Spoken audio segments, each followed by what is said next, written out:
자, 계속 이어서 칼빈주의의 이단성에 대해서 보시겠습니다. 그동안 우리가 그 백그라운드에 대해서 여러 사람들을 봤는데 오늘은 그 칼빈주의 그 5대 교리, 5대 강령, 그 사람들이 얘기하는 대로 그 5가지의 그 구체적인 그 교리가 있어요. 그 교리는 우리가 성경을 믿는 사람들이 만든 것이 아니라 그 칼빈주의자들이 만든 것이에요. 그래서 칼빈주의자들이 주장하는 것을 보고 우리가 성경적으로 보겠어요. 어떻게 틀린가. 우선 벤스 형제의 칼빈주의, 극단적 칼빈주의 이해, 우리 말씀보전학교에서 번역한 책 57페이지 보겠어요. 칼빈주의 5대 교리 제5장. 칼빈주의 5대 교리는 칼빈주의 체계의 요약이며 칼빈주의의 실체이다. 그래서 칼빈주의, 그래가지고 5대 강령하면 우리는 그거 안 믿는다. 그건 다 거짓말이지.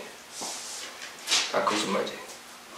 기독교 역사가 말하는 거예요. 칼빈주의, 알미니안주의, 무슨 캐톨릭 교회 이런 것들은 우리가 만든 게 아니에요. 그 사람들이 그걸로 인해서 몇백 년 동안 그런 사상을 가지고 있었던 거예요. 하루아침에 나온 게 아닙니다. 그래서 우리가 뭐 5대 강령, 5대 교리 뭐 이러면 꼭 바이블 리버가 칼빈주의를 공격하기 위해서 만든 것처럼 그처럼 생각합니다. 그게 아니라 이거죠. 말하자면 이것이 바로 다른 모든 그리스도인들로부터 칼빈주의자들이 분리되는 경계선인 것이다. 칼빈주의자라고 자처하는 사람들이 분명하게 주장하고 설명하는 교리가 바로 이 5대 교리이다. 비티노도 말하기를 칼빈주의 체계는 특별히 5가지 분명한 교리를 강조하고 이 교리들은 학문적으로 칼빈주의 5대 교리로 알려져 있으며 성경에는 이런 교리들을 하나씩 이론 전개할 수 있는 풍부한 자료들이 담겨있다. 이 비티노라는 사람도 그렇고 여기에 나오는 유명한 사람들이 다 칼빈주의 그 유명한 목사들이란 말이야. 신학자들. 우리가 만든 게 아니야. 지네들이 주장하는 거야. 그 칼빈주의 5대 교리는 5대 강령 충분히 성경적이고 풍부한 자료들이 담겨있다. 과연 그러니 우리 성경대로 믿는 사람들 봤을 때는 아니라 이거죠. 여기 뭐 칼빈주의 학자들, 견해들 뭐 구스탕스, 하치 뭐 이런 사람들 여러 사람들이 있는데 그거 뭐 볼 필요 없고 다 5대 교리에 대해서 얘기하는 거예요. 때문에 우선 여러분 이것이 우리가 만든 게 아니라 튤립이라 알려진 이 5대 교리는 1619년 돌투 회의에서 제정된 돌투 신경에서 취해진 것이다 그랬어요. 그래서 이건 역사적인 거예요. 기독교의 역사적인 지네들이 회의하면서 이렇게 싸워가지고 만들어내고 이런 것들이에요. 이 돌투 회의에 그 문제를 제시한 그런 사람들은 알미니우스 같은 사람들이 사실 이런 데서 이런 걸 원했어요. 그러나 그 사람은 갖고 그 제자들이 결국에는 이제 싸우기 시작하는데 우리가 전주 알미니우스에 대해서 얘기했죠. 알미니우스는 사실 우리가 선택받았기 때문에 믿느냐 아니면 믿기 때문에 선택받아 이거 가지고 한 건데 그 아래 제자들로 인해서 여기서 어떻게 이제 칼빈주의자는 뭐냐 하면 알미니안주의는 자기 의지로 구원받고 자기 의지로 구원을 잃어버린다 이런 식으로 완전히 알미니우스를 그렇게 해버린 알미니안주의. 그래서 여러분들 알미니우스하고 알미니안주의랑 분별해야 된다고 전체 얘기했어요. 알미니우스가 다 하지 않은 것들을 그 밑에 있는 사람들이 알미니안주의라고 그 칼빈주의자들이 이렇게 이단성으로 얘기한 게 알미니안주의야. 그러니까 우리가 알미니안주의에 대해서 공부하려면 알미니우스가 주장하든 안 하든 다 봐야 돼. 그게 지금 이제 알미니안주의라 그러니까요. 그래서 여러분들이 알아야 돼. 그런 회의에서 한 거지 그 우리가 만든 게 아니라 여기서 돌투 신경에서 취해진 거다. 여기 이제 반박 알미니안주의자들을 반박하고 그런 사람들을 이제 저거 하기 위해서 한 건데 62페이지에 내가 간략하게 그 아이디어를 말씀드렸습니다. 알미니우스는 생전에 그의 청원이 이룩된 것을 보지 못하였다. 그러니까 알미니우스가 원하는 것은 성경적으로 우리가 한번 다시 그 니네들이 주장하는 것을 그 원래 알미니우스도 칼빈주의자라고 그랬죠. 베자의 제자, 칼빈의 제자는 베자죠. 그러니까 칼빈주의를 하다가 오히려 알미니안 그런 아이디어, 그 예정론에 대한 반박하는 글을 그 디베이트 하다가 오히려 글로 도는 거예요. 아, 이게 칼빈주의가 뭔가 내가 여태까지 배웠던 게 잘못됐구나. 그러니까 우리가 이런 회의를 해가지고 한번 이걸 정립시킬 필요가 있다 그랬는데 실질적으로 알미니우스는 거기에 참석을 못했어요. 그 다음에 그 제자들이 이제 들어가서 그걸 하다가 결국 쫓겨나고 그런 일들이 나오는데 그가 죽은 후에 레이덴의 신학교수로서 그의 후계자인 에피스코피우스 1583년에서 1644년과 웨텐 보게트가 알미니우스가 죽은 뒤 1년이 지나서 칼빈주의 체계에 반대하는 5가지 항의문을 작성하였고 정부에 제출하여 네덜란드에 있는 개혁교회들의 의견을 물었다. 그러니까 그 알미니우스가 아니라 알미니우스 제자들로 인해서 이제 이렇게 그 당시에 이제 도전을 한 거죠. 칼빈주의자들한테. 그 5대 교리의 항의 각서를 간추리면 다음과 같다. 첫 번째, 하나님께서는 예수 그리스도를 믿고 믿음 안에서 견디는 자는 구원하시기로 정해 놓으셨다. 그 대신 믿지 않는 자는 죄에 버려 두셔서 정죄받게 하셨다. 여러분이 지금 생각하는 거랑 조금 틀리다. 예수 그리스도, 두 번째, 예수 그리스도 믿는 자의 구속을 예비하시고자 모든 사람을 위하여 죽으셨다. 이런 것들이 이제 칼빈주의자들이 싫어하는 거예요. 모든 사람을 위해서 죽었다. 그게 아주 칼빈주의자들은 용납 못하는 거죠. 제한된 속죄를, 제한된 사람들을 위해서 죽었다. 선택된 사람들에게 위해서 죽었다. 그 다음에 세 번째, 인간은 죄의 상태에 있어 스스로 어떤 것도 참으로 선한 일을 할 수 없고 다만 거듭나야 할 필요가 있다. 이거는 비슷해. 근데 어떻게 거듭나느냐, 여기에 이제 차이가 있을 수 있죠. 네 번째, 인간은 하나님의 은혜가 없이는 어떤 선한 일이나 행위도 이룩할 수 없다. 그러나 이 은혜는 저항할 수 있다. 칼빈주의자는 저항할 수 없는 은혜, 그렇게 얘기합니다. 그러니까 이런 것들이 칼빈주의자들이 봐도 되는, 그 당시에 칼빈주의자들이 다 잡고 있었는데 카톨릭에서 종교개혁하고 나온 자들은 다 칼빈주의라고, 루터서부터 베자, 칼빈 뭐 다 칼빈주의. 그 당시에 이렇게 대적하는 거는 아주 그냥 목을 치는 거지 자기가. 그 다음에 다섯 번째, 믿는 자들은 견디는 능력이 있다. 그러나 그들이 타락할지 안 할지는 성경 밖에서 결정돼야 한다. 요게 문제예요. 알메니안주의의 이 사람들이 모는 그 칼빈주의자들이 이건 이다일라 이렇게 모는 게 구원을 잃어버릴 수 있다. 견디지 못하면. 그러니까 서연대로 믿는 사람이 돼야만이 이것이 다 이해가 되는 거예요. 그렇지 않으면 둘 쪽 그냥 하나 갈라진 칼빈주의 아니 알미니안주의. 구원을 잃어버린 아니면 성도의 견인입니다.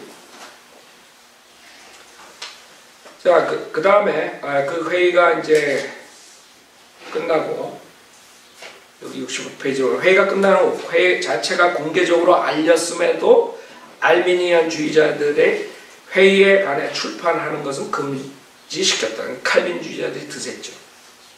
그 사람들이 결국에 알미니안주의들을 비록 회의에 참석해가지고 쫓아내고 뭐 이랬지만 나중에서도 완전히 막아버려요.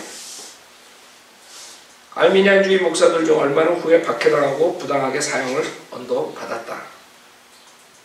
이게 돌투신 후의 사건이에요. 그 다음 66페이지. 물론 알미니안주의자들은 이 돌투신경을 거부하였고 그것과 상관없이 칼빈주의자들은 사람들의 이 교리를 믿을 것을 강요했다. 그러므로 돌투회의 이후부터 칼빈주의와 알미니주의라는 상반된 두 가지 신학체가 대립해왔으며 청교도들이 처음으로 그들의 반대자들을 가리켜 알미니우스의 이름을 사용하기 시작했다. 그러니까 그때서부터 무조건 칼빈주의 자기네들 대적하는 사람들 다 알미니안주의. 왜 여러분도 알미니안주의가 돼버린 그 사람들에 의하면. 그러니까 우리랑 전혀 상관없는 것이에요. 근데 이제 성현도로 믿는 교를 모르는 사람들은, 칼빈주의에서 믿음 생활한 사람들은 자기네 아니면 다 알미니안주의로 그렇게 보는 거예요. 여러분들이 그런 게 지금 이 백그라운드가 있는 거예요. 첫 번째, 전적 타락. 이거는 제가 설명하기 쉽게 하기 위해서 그 원본에 나온 것을 기독교 강요 요약이라고 한국 사람이 번역한 건데, 이형기 박사라는 사람이 존 칼빈이 지은 것이에요. 거기에서 이런 것들을 만들어낸 것이죠.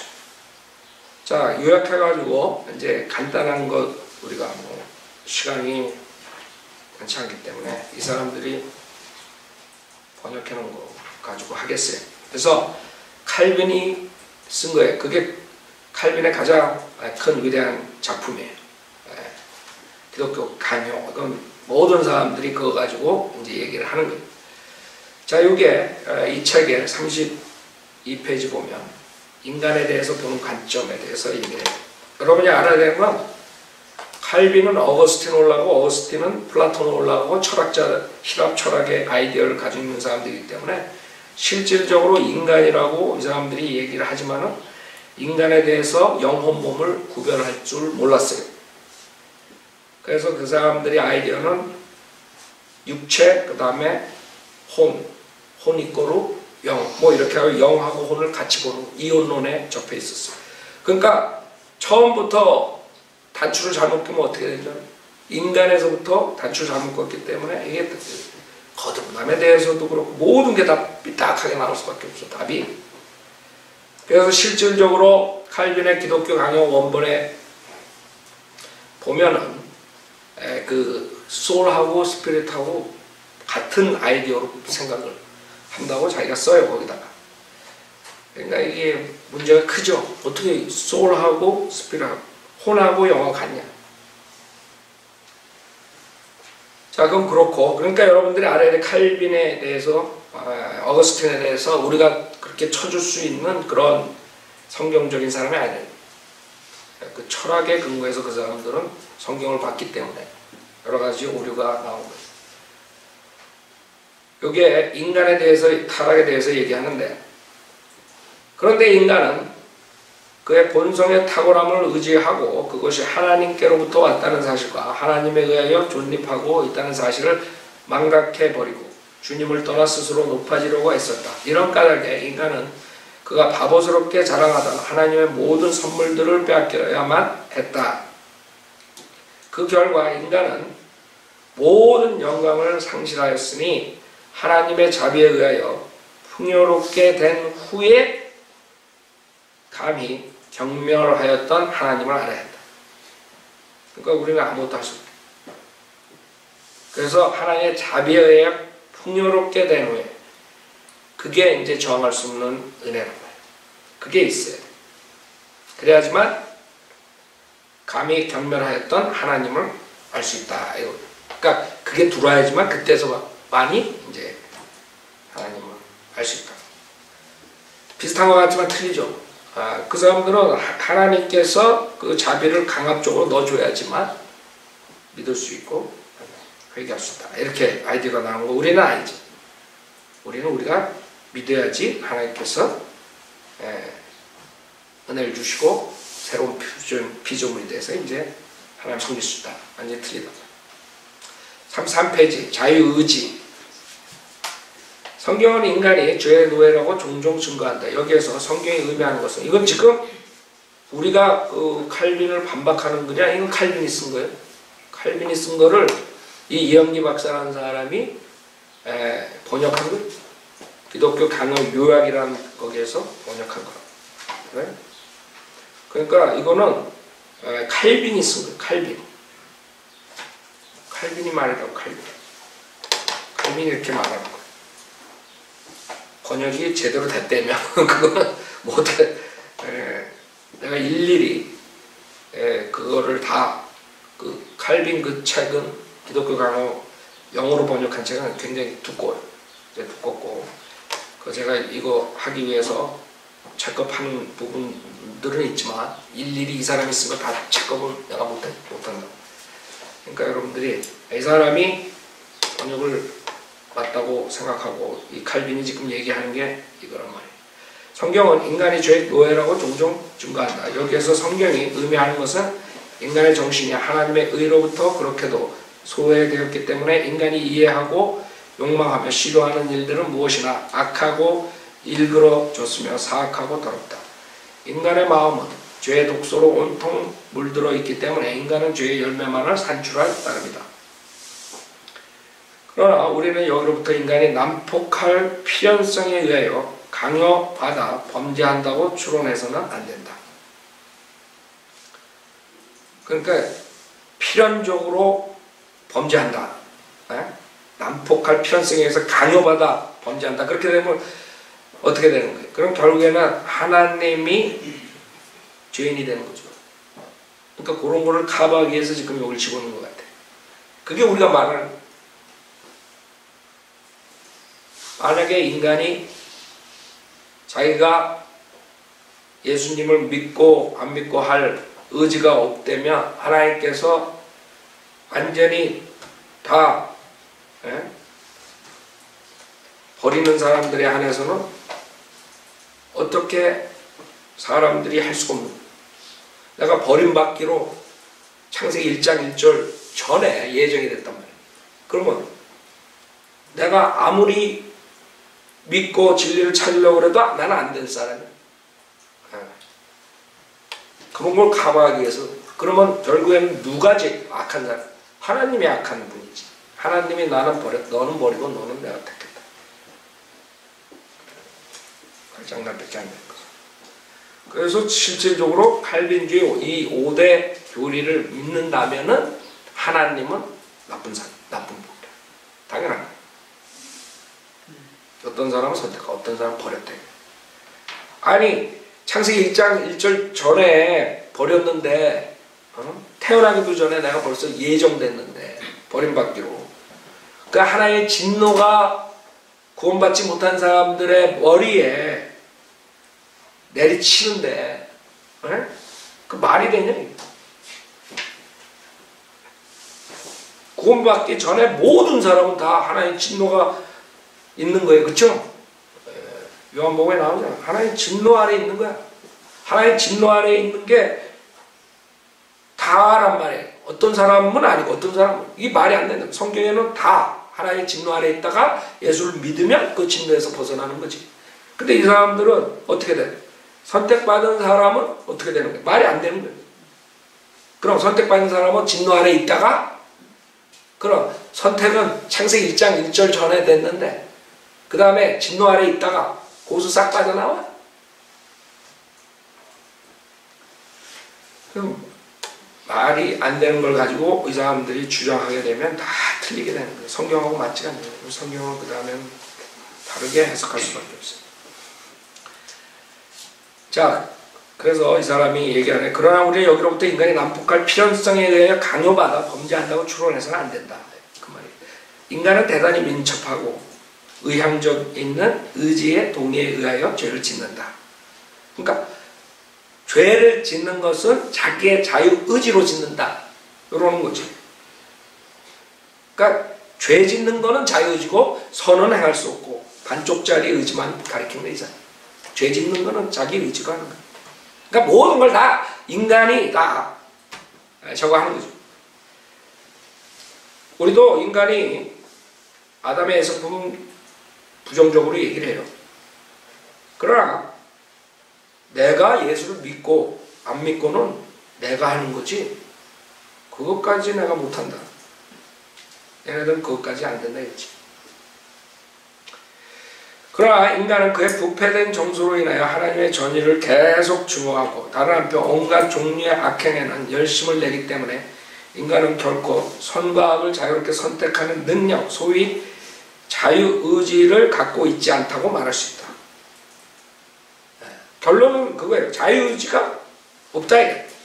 비록 죄를 질 수 있는 자유의지는 있지만은 선과 악을 자유롭게 선택하는 속이 자유의지는 갖고 있지 않다. 그 말이 그 말이다. 헷갈릴 거 하나도 없어. 이 사람들이 말한 건 당신이 예수를 믿을 자유의지가 없대요. 자, 그 다음에 172페이지 기독교 강요 요약.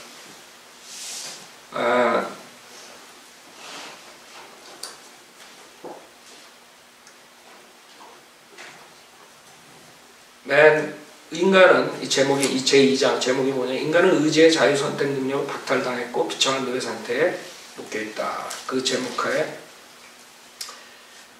결국에는 의지의 노예 의지이기 때문에 주님의 명령 수행에 관한 한 할 수 없다. 그러니까 이 사람들이 착각하는 게 뭐예요? 율법을 하나님께 줬는데 율법을 할 수 없다. 율법 지킬 수 없다. 고로 예수도 믿을 수 없다. 그게 성립이 되냐 이지. 율법이 결국에는 인간이 지킬 수 없기 때문에 예수님이 오신 거고 예수님을 믿으면 구원받는 거예요. 거기까지 안 들어가면 머리가 율법 지킬 수 없는 거 이꼬로 믿을 수 없는 거 이꼬로 이렇게 돼버린 게 얘네들. 그러니까 자유의지 뭐 이런 거 나올 때는 거기에다 하는 거예요. 율법 지킬 수 없으니까 예수도 믿을 수 없다. 그게 말이 되냐 이거지. 말이 안 된다 이거 우리가 볼 때. 그 다음에 173페이지에 결국 2장 1절에 11절까지는 인간에게 지성, 양심, 의지 및 감성이 있기는 하나 이 능력으로는 인간 스스로가 구원에 이룰 수 없다는 사실을 지적한다. 특히 칼빈은 노예 의지를 말한다. 이를 위하여 그는 어거스틴을 인용한다. 그러면 어거스틴으로 가는 거야. 내가 얘기했잖아. 어거스틴을 공부하면서 어거스틴으로 돌아가는 거야. 무엇보다 어거스틴이야말로 인간의 의지를 부자유하다고 하였다. 이게 이제 간추려서 이렇게 한 것들을 여기다 쓴 거예요. 이게 칼빈이 얘기하는 거예요. 어거스틴을 인용하면서 성령이 없이는 인간의 의지는 노예다. 왜냐하면 이 의지는 욕망의 쇠사슬에 묶여 있기 때문이다. 인간의 의지는 그렇게나 노예 상태에 처해 있기 때문에 의를 수행할 능력을 상실하였다. 하나님의 은혜가 인간의 의지를 자유케 할 때만 인간은 자유케 된다. 이게 어거스틴이 얘기해요. 그러니까 이 자들은 의를 수행할 능력하고 예수를 믿는 믿음하고 헷갈린 거예요. 그러니까 행위구원 사상을 다 가지고 있는 거야. 내가 봤을 때는 칼빈주의자들이 행위구원 사상을 가지고 있는 거야. 결국에 선을 행할 수 없기 때문에 고로 안 된다 이거지. 얘네들은 인간들은 안 된다 이거야. 선을 행할 수 없기 때문에 우리 행위구원이 아니기 때문에 믿을 수는 있다 이거지. 결국에는 다 저걸로 철학으로 들어가는 거예요. 성경하고 전혀 상관없어. 그러니까 이 사람들은 아까 얘기한 것처럼 칼빈 신학자들은 뭐 우리가 폭력하게 칼빈주의를 백업할 수 있다고 하지만 우리가 보는 견해에서는 다 잘못된 거야. 다. 처음 단추부터 잘못 낀 거야. 인간부터 잘못 알고 있었고 그 다음에 인간의 그 타락성에 대해서도 잘못 알고 의지에 대해서 모든 게 다 잘못돼. 근데 성경에서 백업할 수 있다. 자기네들이. 그 다음에 3장에 인간의 부패한 본성으로부터 오직 저주받을 일들이 나온다. 181페이지. 끝으로 칼빈, 어거스틴 그래서 대단히 중요한 구절을 인용한다. 내가 왜 지금 칼빈 거를 얘기를 하냐면 많은 사람들은 그냥 우리 닥터 라크만이나 바이블리버 목사들이 쓴 책을 그냥 하면 우리들 주장인 거예요. 생각한다. 무식하게. 오바마 같은 자들이 있어가지고 다 거짓말로 다 믿어버려. 입만 떴다 하면 거짓말을 하니까 사람들이 목사도 그렇고 그렇죠? 그래서 성경대로 믿는 목사들이 얘기해도 파오고 아니 다 그렇게 그냥 되는 거예요. 그래서 어쩔 수 없이 이렇게 다 하나하나 얘기하는 수밖에 없어. 시간이 들어요. 이것도 어거스틴의 글을 인용한 것이요. 어거스틴은 여기에서 우선 다음과 같이 가르친다. 즉 인간의 의지는 자유에 의하여 은혜를 얻는 것이 아니라 은혜에 의하여 자유를 얻는 것이다. 여러분 제가 처음에 시작할 때 어거스틴부터 시작했어요. 그래서 어거스틴에 대해서 여러분이 얼마나 잘못된 생각을 가지는 거야. 마찬가지예요. 여기서 이 글도 마찬가지예요. 인간의 의지는 자유에 의해서 은혜를 얻는 것이 아니라 은혜에 의하여 자유를 얻는 것이다. 그러니까 우선 은혜가 와야지 의지로 예수 믿을 수 있다. 그 아이예요. 인간의 의지가 견딜 수 있도록 형성되는 것은 동일한 은혜에 의하여 주어지는 기쁨 때문이다. 이 인간의 의지는 불가항적 힘에 의하여 강화되고 은혜에 의하여 지배될 때 이 인간의 의지는 결코 망할 수 없으나 그거로 저항할 수 없는 은혜, 그거를 얘기합니다. 은혜가 이를 버리면 그는 멸망한다. 주님의 무조건적 자비에 의하여 인간의 의지는 선으로 전향하였고 일단 이처럼 전향한 다음에 그것은 끝까지 선에 머무른다. 그래서 이 사람들 이렇게 책을 보고 읽으면 다 이 선, 악, 행함이야. 행함. 결국에는 행함이 안 되기 때문에 너네들은 믿을 수 없다. 그 행위권이 아니면 뭐예요? 그러니까 카톨릭도 얘기하고 어거스틴이 카톨릭 교리도 성립시키고 개신교 개혁주의도 만들어낸 사람이 되는 거예요. 그러니까 어거스틴의 아이디어는 결국엔 선을 행해야지 구원을 받을 수 있다. 근데 인간은 선을 행할 수 있는 능력이 있기 때문에 강력한 정할 수 없는 은혜가 들어와야지 된다. 이 아이디어. 그러니 그 누룩에서 이런 카톨릭이라고 개신교가 나빠는 거예요.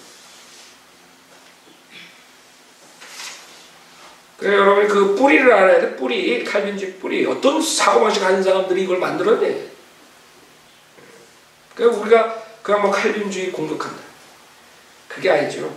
이 사람들이 말하는 거는 성경하고 전혀 상관없는 것이고. 주님의 무조건적 자비에 의해 인간의 의지는 선으로 전향하였고 일단 이처럼 전향한 다음에 그것은 끝까지 선에 머무른다. 그치? 그래?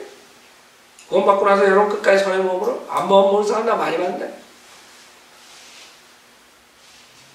그러니까 새 성품, 옛 성품도 모르는 거예요. 알 수가 없지. 알 수가 없어요. 그러니까 많은 사람들 우리가 크리틱 안 할 수가 없어요. 아무리 유명한 사람들이라도 성경 다 틀려버린다. 그래서 제가 그래요. 여러분이 성경대로 믿는 이 가르침배 얼마나 중요한가.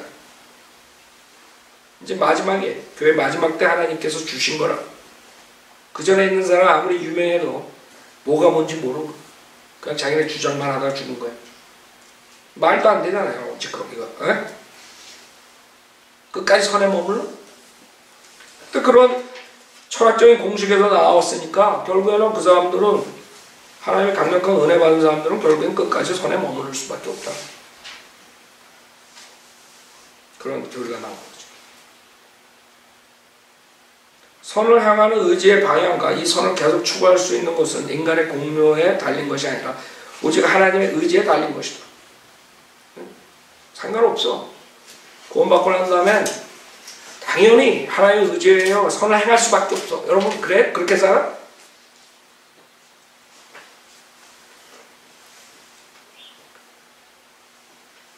그 다음에 186페이지 제6장 타락한 인간은 그리스도 안에서 구속을 차지한다. 칼빈은 이거 제목만 보면 그럴듯해요. 그러니까 무식한 사람들이 모른다고. 칼빈이 뭐가 잘못됐지. 칼빈은 앞에서 제5장 자유의지가 전혀 인간 구원에 아무것도 공헌할 수 없다는 사실을 지적함으로써 다시 노예 의지를 강조하였다. 이제 칼빈은 오직 그리스도 안에서 우리는 구원을 차지한다고 가르친다고. 그러니까 이런 걸 봤을 때는 사람들이 우리랑 똑같은 줄 알아요. 근데 그리스도 안으로 어떻게 들어오냐 이거지. 우리가 말하는 거랑 그 사람들이 말하는 건 틀리단 말이야. 그 사람들은 의지로 그리스도 안에 들어올 수고 그리스도 믿을 수가 없는 거예요. 우리는 있다 그러고.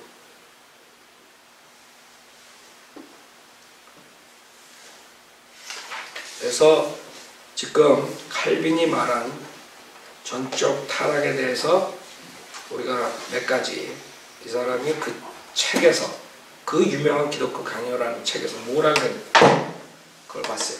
자 다시 그 벤센제의 극단적 칼빈주의에 대해서 좀 보겠어요. 전적 타락. 그러니까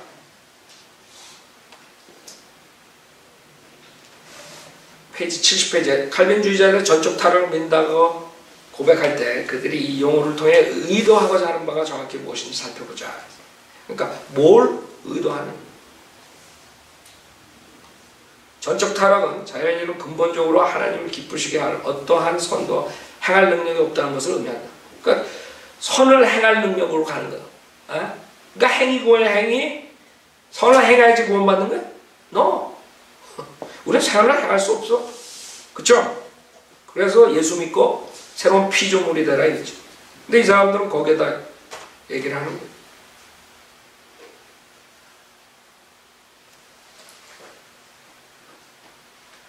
그러나 실질적으로 여러분들이 구약을 보면은 자원하는 마음으로 주님을 섬겼어요. 그 구약의 사람들이 구원 받았어요? 거듭났냐고. 구원은 받았지만 템포럴리 일시적으로 동물의 피로 제사 안 받고 구원은 받았지만 그 사람은 거듭난 적이 없어요. 성령으로 거듭난 적이 없는 사람들이 자원하는 마음으로 하나님께 드렸다 이거예요. 뭐야 그거? 네? 하나님을 섬겼어요 그 사람들이? 하나님 명령에 순종하고 갔어요? 구약의 의인들이 있어요? 이거랑 전적으로 맞지 않는 거죠. 우리가 의인 없나니 기록된 바같이 의인 없나니 없다 한 사람도 없다 그런 거야. 우리가 예수 그리스도 나온 뒤에 예수님과 우리가 비교해가지고 어떤 의인도 없어요. 그래서 우리가 예수 믿고 구원받는 거예요. 그러나 구약의 의인의 개념은 실질적으로 하나님의 명령에 순종하고 사는 사람들 따라가고 그런 사람도 있어요. 그러니까 이 사람들은 성경을 쫙 보면은 다 문제가 생길 수 있고, 그러므로 사람은 전적으로 타락했고 그는 하나님을 기쁘게 하는 모든 능력들을 전적으로 상실했다. 그래서 우리는 구약하고 신약 나눠서 의에 대해서 지금 얘기를 한다. 구약에 의인이 있어요. 그러나 신약 개념에서는 모든 사람이 죄인이야. 근데 이 사람들은 그거 구별을 못하니까 다 그렇게 얘기하는 거야. 선도 행할 수 모든 전적 상실. 그걸 끝나는 거야. 그럼 구약 사람들은 뭐야? 사람은 가능한 모든 죄를 범하는 것도 아니고 최악의 죄를 범하는 것도 아니며 어느 정도의 상대적 선을 행할 수도 있지만 사람이 행한 모든 것은 다 죄악된 것뿐이다. 사람은 참으로 하나님을 기쁘시게 하는 일을 단 한 가지도 행하지 않는다. 구약에 보면 하나님 기쁘게 하는 사람이 나오는데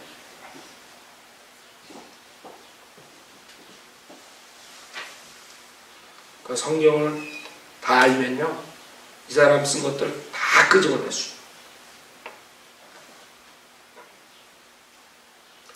그래서 이 사람들의 그 의도는 뭐예요? 전적 타락이 아니라 지금 벤스 형제가 말하는 건 전적 무능력을 주장한다.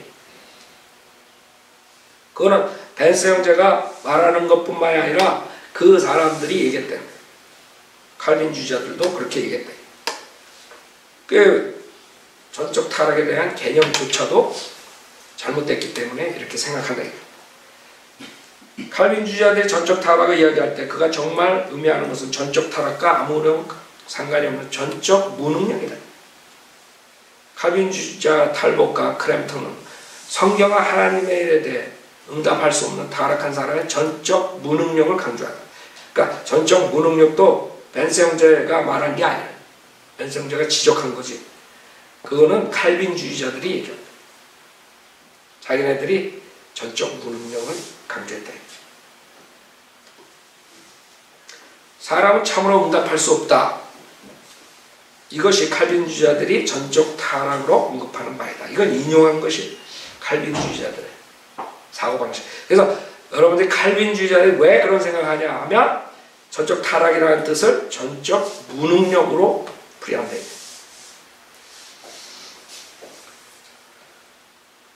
하베에도 단순하게 전적 타락은 전적 무능력이 원인이고 전적 무능력은 전적 타락의 결과이다라고 설명한다. 그러니까 칼빈주의자들이 다 그렇게 얘기를 해요. 핑크는 이 무능력에 대해 더 나아가 피조물로서 자연인은 하나님을 사랑하고 순종하고 섬겨야 하는 의무가 있고 죄인으로서 그는 회개하고 복음을 믿어야 한다. 그러나 우리는 처음부터 자연인은 하나님을 사랑하고 섬길 수 없다는 사실과 죄인으로 그 자신이 회개하고 믿을 수 없다는 사실을 증명하게 된다. 아서 핑크는 유명해 근래 사람이라고 1900년도 사람. 칼빈주의자들의 근래 대표자 축에 하나 들어가는 사람이죠. 책도 많이 쓰고. 근데 이 사람도 좋은 글 많이 있는데 어디서 결국에는 걸려나오면 칼빈주의에 걸려나오고 극단적 칼빈주의로 가요. 그게 문제예요.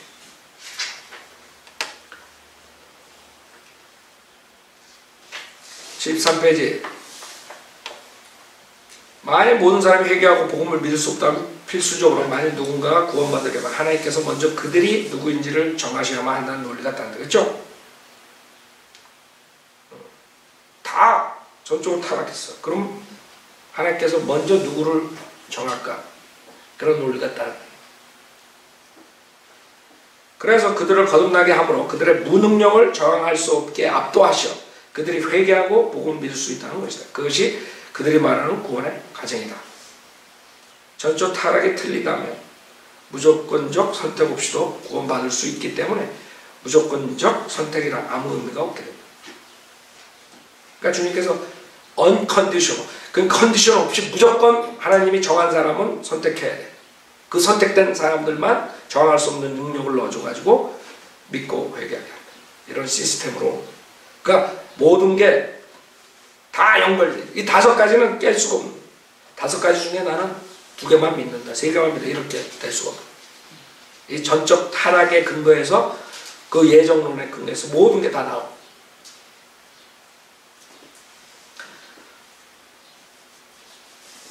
전적 타락이 틀리다면 저항할 수 없는 은혜 없이도 사람들은 복음을 듣고 성령께서 죄의 찔림을 주실 때 예수 그리스도를 개인의 구주로 영접할 수 있다.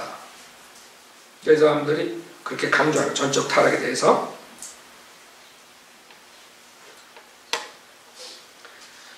그들이 전적 타락으로 말할 때 그것은 성경에서 말하는 타락과는 상관없이 단지 그 타락으로 인한 결과로서의 무능력을 말하는 것이다. 그러나 그 무능력이라 하는 것이 회개할 수 없는 무능력, 복음을 듣고도 믿을 수 없는 무능력, 예수 그리스도를 개인의 구주로 영접할 수 없는 무능력이라는 것이 문제다. 그쵸? 그게 문제라고.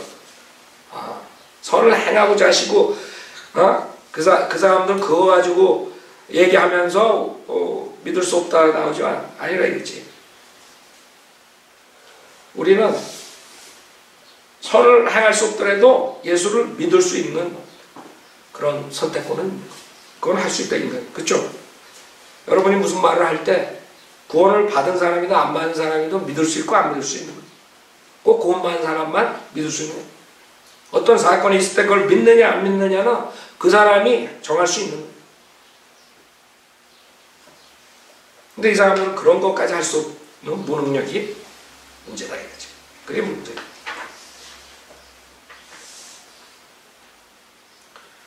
웨스트민스터 신앙고백에서도 이 교리에 대해 사람은 스스로 죄에 빠짐으로 구원을 얻을 만한 선행을 행할 의지력을 아주 상실해 버렸다. 이 사람 계속 선행에 대한 의지, 선행에 대한 의지 이걸 가지고 예수 믿는 데다 연결시켜버려. 행위 구원을 생각하기 때문에 그렇다고 나는 봐. 이 사람들이 진짜 은혜 복음에 대해서 모르기 때문에 응? 은혜 복음은 우리가 믿기만 하면 주님의 은혜를 주시는 거예요. 믿기만 하면 구원받는 건데 그걸 이 사람들은 모르는 거예요. 행한 거 상관없어요. 회개하는 마음으로 믿기만 하면 되는 거예요. 그래 핀트가 처음부터 틀렸기 때문에 답이 안 나요. 그러므로 자연인은 선에서 멀어지고 죄로 죽었으니 자력으로는 회심할 수 없을 바이라 회심하라고 하지도 않는다라고 기록하고 있다.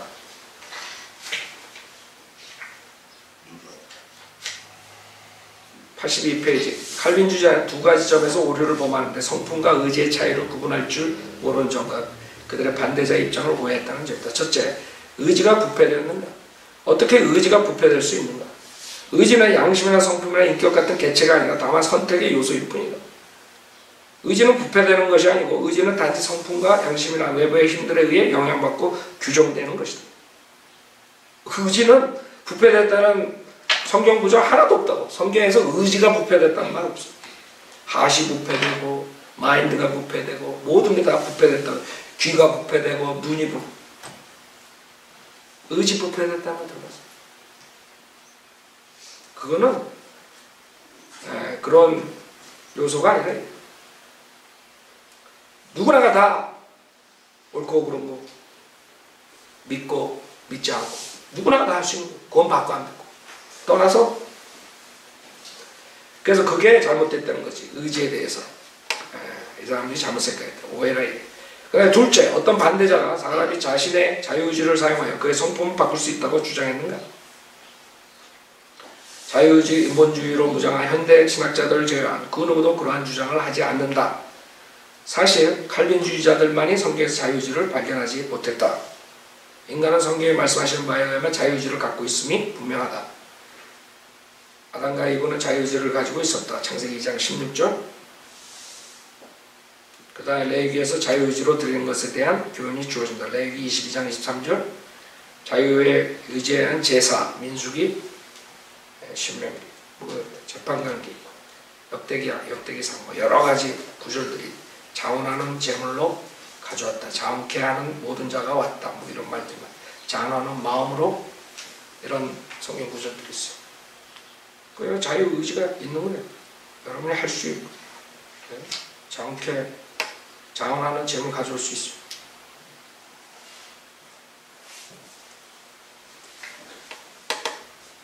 자, 이 사람들이 얘기하는 예배소서 2장 1절이에요. 한번 보세요. 예배소서 2장 1절. 그걸로 전적 타락에 대해서 얘기하는데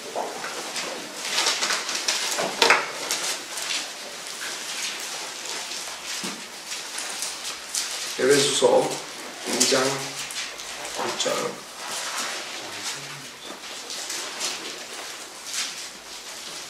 자, 허물과 죄를 가운데 죽었던 너희를 그가 살리셨으니 요거 가지고 하는 거야. 전에는 너희가 그것들 가운데 이 세상의 풍조를 따라 공중 권세의 통치자 곧 지금은 불순종의 자녀들 안에서 역사하는 영을 따라 행하였으니 그들 가운데서 우리 모두가 이전에 우리 육신의 정욕들 가운데서 행하였으며 육신과 마음의 욕망들을 이루어 다른 자들과 마찬가지로 본래의 진노의 자녀였네요. 그러나 자비가 풍성하신 하나님께서 우리를 사랑하신 그의 큰 사랑으로 인하여 죄들 가운데 죽었던 우리를 그리스도와 함께 살리셨으니 너희가 은혜로 구원을 받은 것입니다. 그러니까 여러분이 그리스도 안에서 이렇게 축복을 받은 거예요. 그래서 여러분이 8절에 너희가 믿음으로 말미암아 은혜로 구원을 받으니 이것은 너희에게서 난 것이 아니냐 하나님의 선물이라 행위에서 난 것이 아니니 아무도 자랑하지 못하게 하려 하심이라. 주님은 여러분을 선물로 주시기로 작정하셨어요. 선물이야. 거저받는. 그리고 그 믿음은 벌써 여러분에게 줬다고요. 단지 입과 가슴에 있는데 그거를 어떤 사람은 받아들이고 그 선물을 어떤 사람은 거절하는 거야. 그걸 받아들인 사람한테는 그 하나님께서 은혜로 주시는 믿음이 되는 거야. 하나님께서 은혜로 주시는 구원이 되는 거야. 알아요? 무슨 말인지? 그러니까 이런 죄와 허물과 죄로 죽었던 이 사람들 살린 것도 예수 그리스도를 믿었기 때문에 믿음으로 여러분이 구원받는 것입니다. 그렇기 때문에 구약의 사람들도 모두가 죄와 허물로 죽었단 말이에요. 그 사람들도 중생하지 못했다고요. 예수님 오시기 전까지는. 그러나 그 사람들이 지금 이 구절들을 보면 다 자발적으로 주님 섬기고 재물 갖다 드리고 다 했다고 행함도 있었단 말이에요. 자원하는 마음. 중생하지도 못했는데. 그러니까 이 사람들이 지금 말하는 전적 타락의 개념은 절대로 맞지가 않아요. 그래서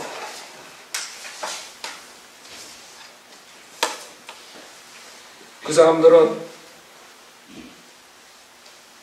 거듭나지 않으면 성령에 의해 살리심을 받아야지만 자원할 수 있다고 속였단 말이에요. 우리가 구약 성도들 보면 아니라고. 성령에 의해서 거듭나지 못한 구약 성도들이 자원하는 마음으로 주님께 드렸다고.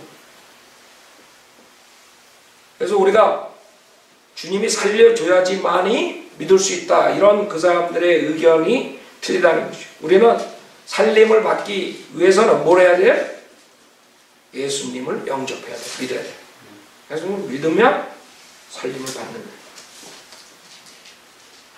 그래서 그게 그 사람들의 착각이고, 성경에는 각자의 책임에 대해서 구약도 얘기하고 신약도 얘기하고, 베드로가 유대인들에게 책임을 물었대. 니네가 잡아 죽였다. 스테판도 이스라엘 백성의 책임을 물었다. 구약에도 수없이 각자의 책임에 대해서 얘기한다. 어떻게 이 사람들이 주장한 것처럼 구원받지 못한 사람이 아무것도 할 수 없는 무능력인데 왜 책임을 하나님께서 물어봐? 그 IQ가 나쁜 하나님이? 말이 안 되잖아. 책임 물어볼 필요가 없지? 무능력한데 무슨 책임 물어봐? 여러분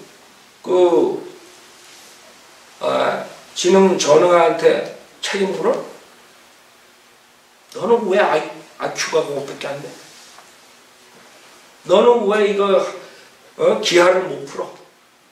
그런 사람은 정신병원 보내야 돼. 그런 사람은. 지금 칼빈주의자들 그렇군요. 자, 여기서 마치죠. 전체 타락에 대해서 이걸 끝내겠습니다.